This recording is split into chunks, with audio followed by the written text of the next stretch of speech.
தஞ்சை பனங்கல் கட்டிட வளாகத்தில் தமிழ்நாடு சத்துணவு மற்றும் அங்கன்வாடி ஓய்வூதியர் சங்கத்தினர் நேற்று ஆர்ப்பாட்டம் செய்தனர். இதற்கு மாவட்ட தலைவர் வீராசாமி தலைமை தாங்கினார். மாவட்ட செயலாளர் பாலகிருஷ்ணன் கோரிக்கைகளை விலக்கி பேசினார். தமிழ்நாடு சத்துணவு பணியாளர் சங்க மாநில தலைவர் ஆறுமுகம், தமிழ்நாடு அரசு ஊழியர் சங்க மாவட்ட தலைவர் சுரேஷ்குமார், ஓய்வூதியர் சங்க மாவட்ட பொருளாளர் உமா, இணை செயலாளர் லூர்துசாமி, துணைத் தலைவர் அன்னையன், மாவட்ட இணை செயலாளர் சந்திரசேகரன் மற்றும் ஒருங்கிணைப்பாளர் தயாளன் உள்ளிட்ட நிர்வாகிகள் பேசினர்.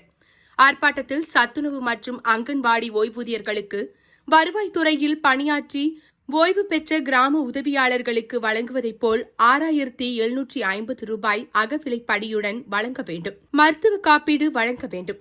ஈமச்சடங்கு நிதி ரூபாய் 25,000 வழங்க வேண்டும். குடும்ப ஓய்வூதியம் வழங்க வேண்டும்.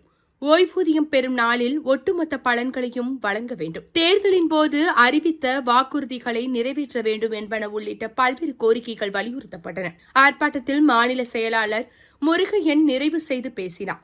முடிவில் ஒன்றிய தலைவர் விஜயா நன்றி கூறினார்.